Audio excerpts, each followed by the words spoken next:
Hey guys, welcome to Talent Talk. My name is Chingaze. Regular host Gary McLean couldn't be here because, well, today's leg day. And I think we can all take a page out of Gary's book and work on ourselves. What I'm going to work on is trying to actively listen to a writer and director named Brandon Rhiness. He's a super busy man from Edmonton. In fact, he's on set right now as we speak. So, quiet on set, and please help me welcome Mr. Brandon Rhiness. Hey, sir. Hello, Chengaze. Thanks for having me on. Oh, well, man, thanks for taking time in your ridiculously busy schedule and actually talking to us. Yeah, you bet. I'm glad to be here. So you are on set currently. We are on set. We are shooting at a salon on the north side of Edmonton, and we're just on lunch break now. And got a super busy day, but we're taking a break for lunch so I can be on the show. I love how lunch is at 7 o'clock because it's the movie world, and nothing makes sense about the movie world. I still don't know what a best boy is. You can tell me later. To tell you the truth, I don't even know either. We're a pretty small crew. We don't have one. Oh, okay. Well, maybe next time. So what film are you filming right now? We are on the set of Grotesque, which is a horror movie that I wrote and directed, and we've been working on for a long time. We actually started shooting last September. Actually, we started shooting a year ago today, funny enough. We shot for one day, and then we had to close down because of COVID. So we basically had to push it back an entire year before we could finally get organized enough to get going again. And we started shooting a few weeks ago. I think we're on day 10 or 12 or something. Fairly short. Off. Day 12 off. How many days is it? We got two. One more day. Actually, no, we got 2 more days. Sorry, I'm kind of losing track, and we actually had to cancel yesterday due to an illness. So we lost yesterday, which we have to rebook. So things are kind of crazy, and we're basically struggling to work out schedules and try to make things work. But we're right near the end. We only have maybe 2 more days of shooting, and we're finished. So the end is definitely in sight. Oh, congrats, man. Sidebar, why am I not in this? No, it's okay. Because I've been asked to leave Edmonton. That's why. Okay, man. So I should really ask, most of the stuff you do horror related? Yeah, maybe most. A lot of it is. It's probably my favorite genre. It's what I like watching. So it's kind of where my mind goes when I'm thinking up what project to do next. It's also especially with like really low budget indie type stuff, horror is an easier sell than anything else, especially when we don't have any kind of like big name mega star actors in it. It's really hard to sell other genres, but horror seems to have fans that will watch anything no matter what. So it's kind of an easier sell, and it's a hell of a lot of fun is the main reason. Okay. Do you get frightened at all? Are you a guy who's just like, because I don't like taking out the trash at night, like it's on Tuesday, our trash goes out or whatever, and I'm like, I'm not putting it out at 2 a.m. It's pitch black out there. Are you like, do you have any type of those, or have you worked it through your writing and movies? I think I've worked it out somehow. I mean, I have fears like, spiders kind of creep the hell out of me. I have things like heights, like I have difficulty climbing a ladder. I have those kind of fears, but like as far as horror movie type stuff, like no, I almost wish that I was scared. I wish I could watch a horror movie and just be terrified and get really into it. But instead, I just sit there and I love them. I watch them, but I don't think my heartbeat ever gets up above normal, right? I just watch it for a cool story, but I don't find it scared. Maybe it's because I write them and I direct them, and I see it as, I know what it is. I know it's not real. So part of me kind of wishes I could just get that into it, but I'm not a scared type of person, I would say. Okay, I think maybe trying to find a different into a horror thing. So like you remember the Blair Witch? Yeah. And there's this whole thing of like, maybe there was a certain amount of real, like you just didn't know because you didn't recognize the actors and stuff. So maybe there's a way of getting people to forget that they're actually watching something like a movie. Maybe. Yeah, maybe. I remember flipping channels once and a movie came on, but I actually thought I was watching like PBS. I thought it was a documentary or something, and they shot like an elephant, and I was just, how dare they? And I was like so angry for like 40 seconds. I was just like pissed off, and then it was just a movie. I'm like, oh right, I went past channel 14. I'm on some other channel. I'm tremendously old, so it's button dial. Hey, I know you are super. Your time is at a premium right now, but I was wondering, do you think you can maybe walk us around the set a little bit, or like maybe show us sure, something other than that wall?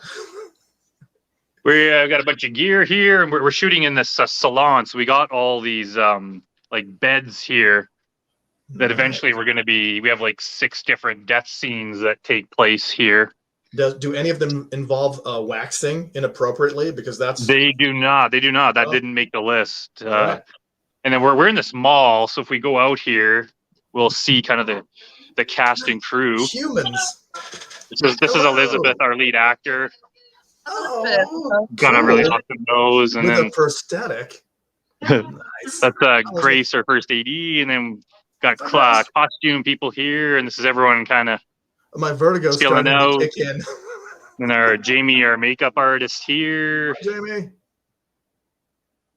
Yeah, and then way more people over here. We should maybe go say hi to people like over here. It's Chopping Mall. Did you ever see Chopping Mall? Because that was Canadian, man. Chopping Mall is freaking amazing, isn't it? I can't. And then here we have Laura, and this is my co-producer Julie, and this is Laura, who's been part of our team for a long time. So, congrats on giving actors food. Julie was the producer, right? What's that? I said, was Julie the producer? There's too many people. Julie is my co-producer. She was also my co-producer on Hotbox. Ah, yes. Okay. Now I gotta admit, Hotbox was the movie we did before this one. I gotta admit, I haven't seen Hotbox yet because I've banned Chris Schuler and Fedotov and Matt and also Danielle in my house. I can't watch them anymore. I'm like banned. I don't know who else. I probably know a few more people on that thing. That looked good. Yeah, there was a lot of people in Hotbox. That's definitely a pre-COVID movie, like just house party. I don't know how many people you had in that scene, man, but it was. Yeah, there was a lot. There was over 100 people that worked on it. Okay. How many? Okay, so we figured out the. Well, I'm going to actually go to questions. Why don't you talk for a second? Sure. You have a lot of the same people working on these things, right? Yeah, a lot of the same team. Julie, who is my co-producer on Hotbox, she came back. We have a different director of photography on this. We have James Hastings, who's working on this show, but our sound guy, David Gallinger, is the same. James and Laura, who are kind of our art department kind of people. We have a new makeup artist, but a lot of the same faces appear in the cast. If you watch Hotbox and then you watch this, you're gonna see who's in there. And funny enough, I'm not going to ruin Grotesque, but Julie was in Hotbox as the overly Christian girl, the super sweet Christian girl. And in this, I'll just say that her character is the complete opposite. She's actually quite terrifying. So anyone who watches it will be in for a surprise. She's doing a Ben Kingsley from Gandhi to Sexy Beast. That's what it's very good comparison. And so is Elizabeth, the one with the big nose out there, the prosthetic nose. She was also one of the Christian girls in Hotbox, and now she's playing a psycho killer. So that's a bit of a departure too, and I guess it just shows the range and talent of the actors. Right, and the writing. So you're using very similar people, like basically the old studio system used to do that, man. You know what I mean? The old Hollywood studio system. So it's like not just in front of the camera, but behind the camera too. You're using similar people from like multiple projects. I just you kind of get comfortable with people, especially when on the low budgets that we have. Like we have limited shooting days. We have to pack so much into a day. I like having people that I believe in, I trust, and I'm comfortable working with. As soon as you work with new people, you kind of, it takes a while to get used to each other and that kind of thing. And on this, it's like, hey, we all know each other. We all kind of know how we work. So when it comes time to do the next project, we're all on the same page and we just get going. So I kind of like that. And, there's a few new people come in, but a lot of the cast here, I've worked with at least a few times before. Hmm. Even James, we did a short film together called The Getch, just so we can kind of work together and see how we jive before we launch into this, more ambitious project. But yeah, I like working with the same people. You kind of get to know them, and you just get comfortable with them. And I hope to do a lot more projects with them. Nice, nice, nice, nice. So I believe the Getch is on your YouTube channel, which is Yeah, higher. It's on Higher Universe, right? correct. Wherever your finest YouTube is available, that's where that is. And you've got like over 2,000 subscribers on that thing. How long have you Yeah, been doing the YouTube for, man? quite a while. I started off doing. I started when I used to do some bodybuilding videos. A female bodybuilder, a friend of mine, hired me just to shoot some videos of her working out and stuff. So I started doing that. And then when I started doing films, it's like, well, I've already started this platform, so I'm pretty sure all the bodybuilding people have kind of unsubscribed, and then I got a whole new growing fan base that are into the short film type stuff. All right. Well, female bodybuilding is one of my kinks, so I'm going to definitely subscribe to that Yeah, after we. the videos are still on there if you want to watch them. I know they're on there. I was You just just got to like, scroll I down can't. because they're quite old now. Yeah, no, no. I'm aware that they're there. I was just like, look, I'm not going to watch those because that'll just be my whole afternoon, and I got to do this goddamn interview thing. So that's an evening. I'll watch them in the evening. Uh, so one of the things I noticed on your channel was you have a ton of stuff on there, man. There's like nearly 200 things on there. But one of the things that jumped out was I'm haunted. Now, what the heck? Because it's got over 60 episodes. Was it meant to be a web series? Was it a movie? Like, how did you shoot that? It's kind of, I guess it'd be both. It started as I'd say it's a web series, and we shot it over. I can't remember, it was like a week or 2 weeks or something. And then we basically just divided it into episodes, and Okay. each one's supposed to be kind of like Elizabeth Chamberlain's character, the main character. Can't remember her name now, the character's name now, but she starts to think that her apartment is haunted and all this weird stuff's happening to her. Mm-hmm. And every day she kind of updates her video blog with the latest craziness, and it gets more and more intense as it goes. So we shot it all fairly close together, but then we released it over the course of 2 months as though it was in real time. So she could say, I'll be back in 2 days. And then 2 days later, the next episode would come out, even though they're all pre-edited. But we released them and we planned it out so that, Christmas happens on Christmas and all this stuff like that. So it seems like it's an ongoing story Right. that you follow. And it was, I think, just over 2 months to release all the episodes. And Okay. I've since edited it all together into one feature-length movie. I got busy with other stuff, so it still needs to be completed. But at some point, I'll be releasing it as like a feature-length movie it's differently edited because all the episodes together is like 2.5 hours, which is too long for that type of thing. Right. So I basically trimmed it down to like an hour, 20 minutes. So it's a completely new experience. And people are still asking me about it. Like, I'm Haunted fans keep asking me when the movie's coming out. And it's like, well, we got Grotesque, and then, I'm busy writing scripts. So, but one of these days it will be released. Okay, and they're all different lengths too, right? Like the episodes are completely. Yeah, they're what's all the like, some of shortest? them are 30. Some of them are like 30 seconds. Most of them are like 2 minutes. There's a couple like 6 or 8 minute ones where she's running around and stuff, but they're all very short episodes. See, I really like that modern. I feel that's a more modern concept. It's sort of like I don't know if it's a Netflix, but I kind of think of it as a Netflix concept where you have a series, there's 8 episodes or whatever it is, and they're like, well, this one's 42 minutes long, deal with it. And that one's an hour and 5 because that's the length of the time the story needed. Do you mean they're not doing this TV thing where everything's got to be 44 minutes or whatever? So I think people have gotten much more used to that. And yeah, it gives you a lot more freedom. I love that. And honestly, we did I'm Haunted because we could do it super cheap.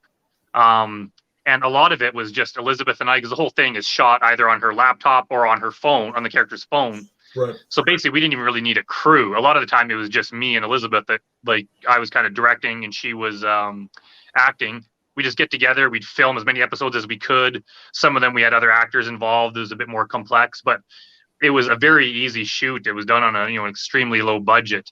But that was I wanted to get something done like after Hotbox that wasn't going to cost me a lot of money. I didn't have to spend 2 years raising a budget. We could just kind of basically I could pay out of my own pocket type of thing. And I think we did a crowdfunding and we raised a few $1,000 or whatever.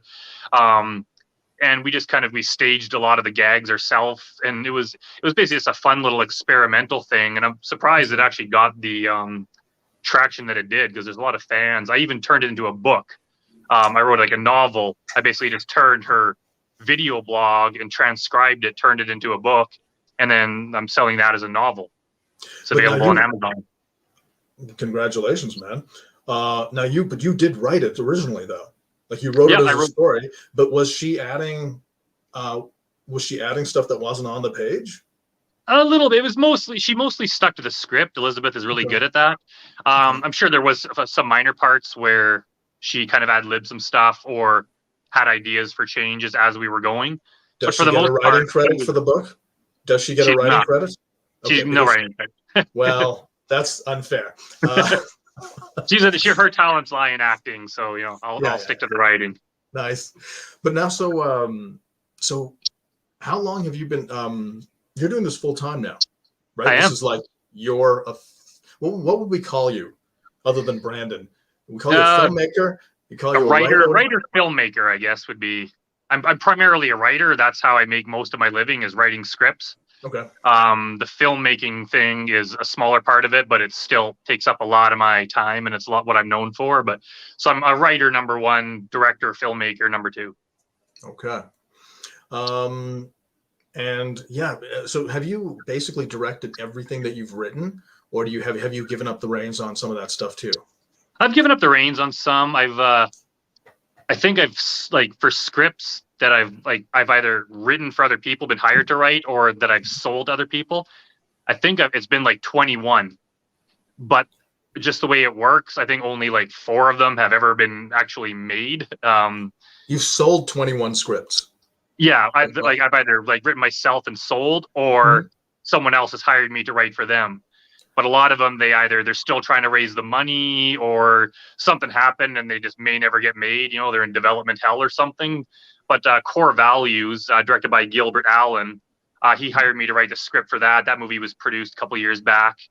John 3:16, that was a spec script that I wrote myself, and then I sold to Hot Shots Films, and Jarvis Griner directed it, and it's currently out there winning awards for best screenplay and best picture and stuff at film festivals around the world. So that's great. That's getting us a lot of attention that the movie turned out that well.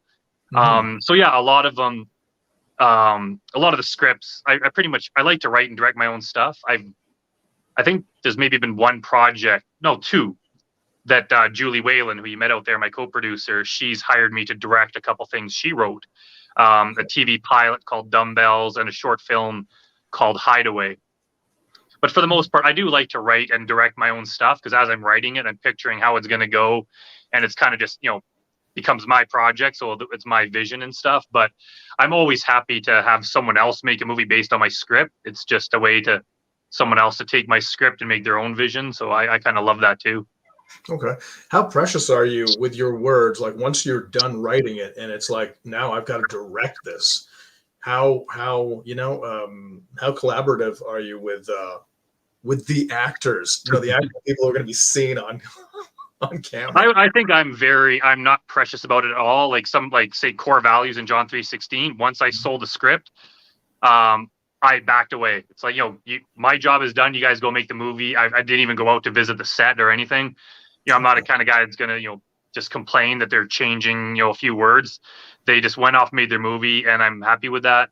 When I'm directing, I like people to stick mostly to the script, because I put a lot of work into just how things are said, but I'm always open to other ideas. And even today we're changing things around because, locations change and just circumstances change. So I'm always happy to change things. I'm not a stickler for following everything to a T. I'm a collaborative person, and people have their ideas all the time, and we are working as a team. You can't make a film like this without a team, so I'm always willing to hear what they have to say. Well, it's nice to hear, man, because we've been on sets before where they're allowing you to be a little bit fun, say it's a comedy, and then comedies, I find they're really interested in what people have to say and bring to the table, because you can change things. And then then they're like, hey, hold on a second, the writer's going to be here today, so could you get back to everyone relax, the writer's going to be here today, so just so that's nice. I feel like we should be we should be. How the hell do you have a trailer for this movie, Grotesque, when you still have 2 days and maybe a made-up day to film? How do you? Just how good are you guys? We were kind of planning ahead. We made the trailer was like 3 years ago now, I think. So I had the script written, and we decided like we're going to try to make this, but we got to get some attention and try to raise some money to make it. So let's film a trailer. So we basically went through the script, picked out the parts that were, kind of eye-catching, that would be in a trailer.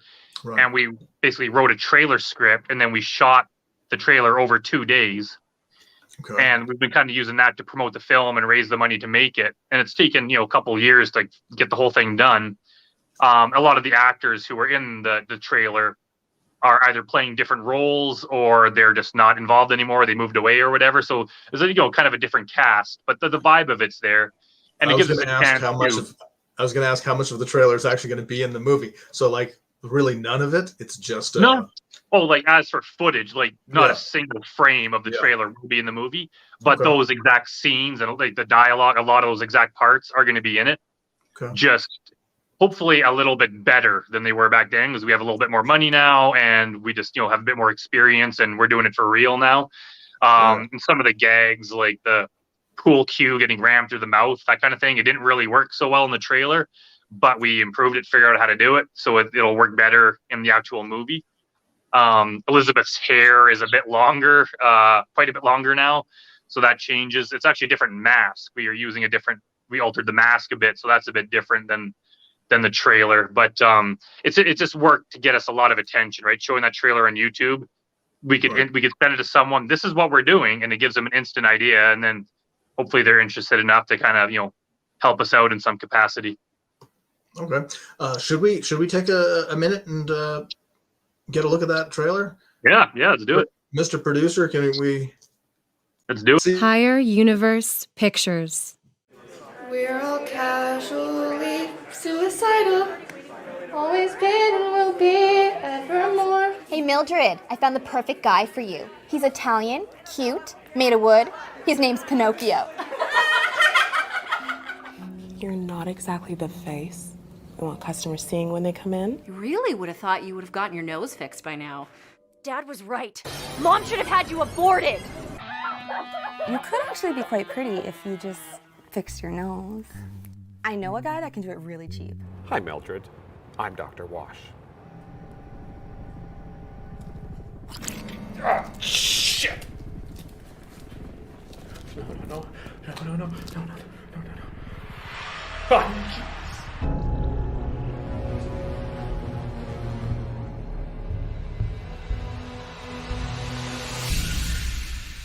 Dr. Wash?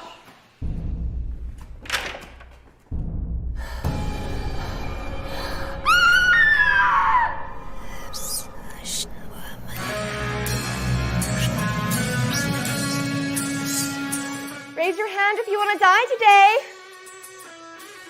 Too bad. You're gonna die anyway.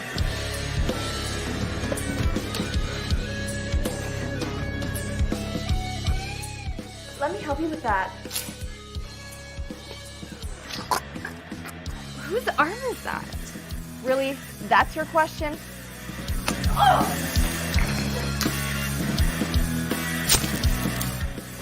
I'm on a roll, so I figure, why stop?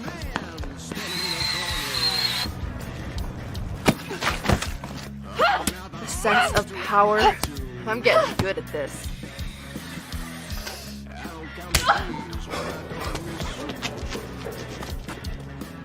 Hey! Do you know how to work this? 2 more victims. It's been described as 8 targets. stabbed over 100 times. Fire at St. James High School. Woman wearing a mask. Police have bringing the death toll to 25. So why are you doing this? Psychotic cathartic release. Or are you supposed to be like a superhero or something? Scary mask, big knife, blood all over clothing. What part of this doesn't scream serial killer? You're still casually suicidal. It's one big cycle you can't ignore.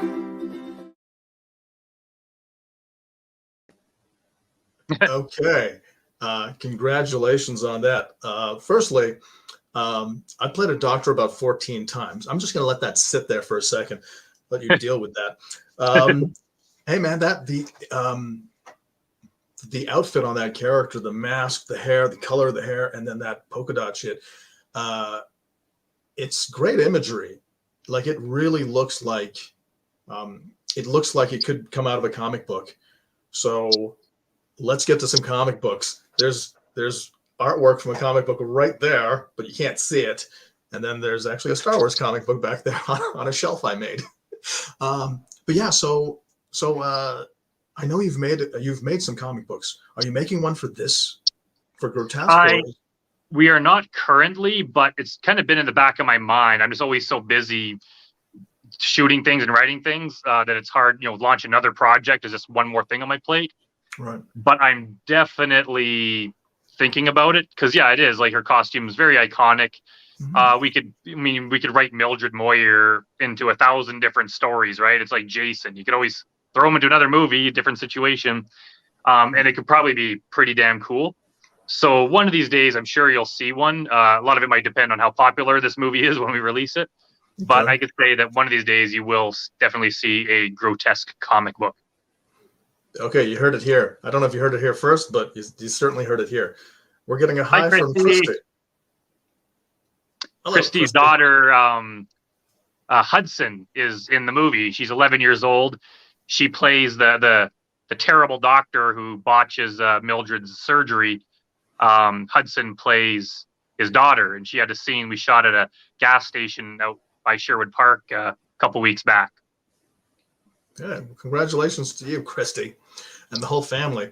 Hey, man, we are getting low on time, but can you maybe just tell us how you got started in this? How about that? In the whole damn thing. Well, basically, I've been writing ever since I was a little kid. I used to write Star Wars stories when I was, I think, in kindergarten or something. Basically, as soon as I could write, I would. I was always writing stories and making up my own characters eventually, and I never really took it seriously. I kind of, in my 20s, I made some really bad short films. I kind of tried to make a go of it. I always had a day job. I never took it seriously, and it wasn't until about, I'd say, 2015, I was kind of decided, what if I really put all my effort into the screenwriting thing? And I just started writing nonstop. I just pounded out script after script after script and started getting better and better. And then I started pitching them short films first. I would just pitch them to, indie filmmakers. They started, first few I just gave away for free just to get some credit. So they'd make these short films. I'd get a credit on IMDb. And then I would just use that as kind of a springboard to get more scripts made. And then I started optioning a few features. John 3:16 was, I think, the first one that I sold. And kind of as it started building, and I started getting a track record of produced credits, and people could look at my IMDb and see that I've been hired before. All of a sudden, they started coming more and more. And I started selling enough scripts that I really didn't need to work my day job anymore. I could just live off the writing money. And that's what I've been doing ever since. And it's just, it kind of just seems like I keep getting better and I keep writing more scripts. And then it just kind of, the whole thing just keeps growing and growing. But especially when I was starting, we're not Hollywood, so I'm not making insane money per script. I'm making Canadian indie money. So I couldn't sell one script a year because I couldn't live off of that. I had to sell one script a month just to make ends meet. So I would have to just write like crazy, and I would take any job that came my way. Some of my early jobs, I'd just be, paid pathetically low wages. Mm-hmm. But if they were willing to give me any sort of money to write something, I would just take it, just so I get the credit, get enough money to, buy groceries for another 2 weeks or pay the power bill. And then eventually, I started selling short scripts and I'd make enough to pay my rent. And then it's I could spend 1 or 2 days writing a short script, sell it to get my rent money. And then I just kind of kept going. And then, as I got more experience, how much I would make started going up and up and up. And then, now I'm able to make a comfortable living at it. Well, that's amazing, man. Yeah, absolutely amazing. I'm floored by people who just make stuff. That's the thing, and stick to it. Because there's, I don't know how many times you would have hit a roadblock where you're like, well, God damn it, I got to go work in a factory now. Like, Yeah. just as And soon that's as part the of my money thing. I never want to go back to the day job, so I will work as hard as I need to never ever have to take a day job again. Okay. So are you writing all the time when you're not actually Oh yeah, like how all the often do you time. just sit in front of the all the time? Well, I would say all the time, but a lot of the time I have jobs I've been hired to do, so I have to meet deadlines and stuff.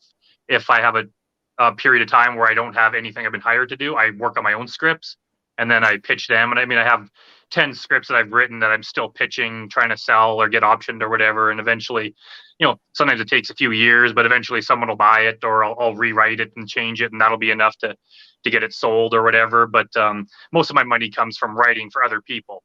Sometimes they'll read one of my scripts, my horror script or whatever, they'll like it, and then they'll hire me to write their thing for them. So okay, so it was legitimately just absolutely free scripts off the top, just to get your name on like an IMDb thing. So what was the first thing where you were like, yes, they gave me, whatever dollar amount? I can't remember which one it was. It was I probably got like $50 for a 5-page script or something, and it was like, oh sweet, that's like my power bill.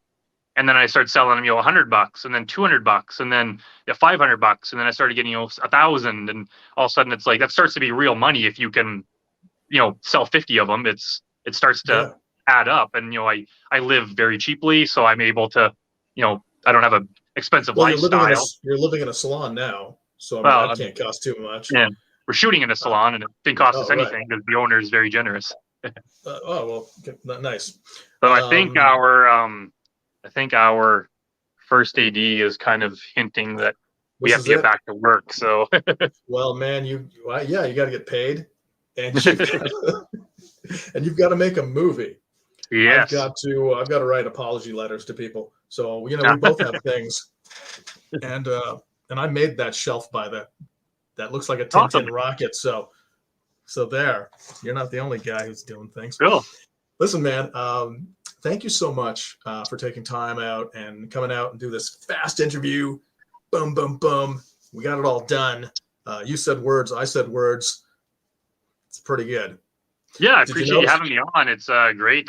Thanks for your interest and everything. And I guess I have to tell everyone to keep an eye out for Grotesque, because it'll be out sometime next year. Sometime next year, and between now and then, I assume you're going to make 4 short films, at least 1 more comic book, and sell that seems to be the way it happens. Scripts. Man, continued success. Everyone, thanks for watching.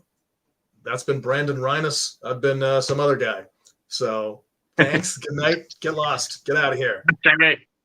See ya. Bye. Take care. Ciao.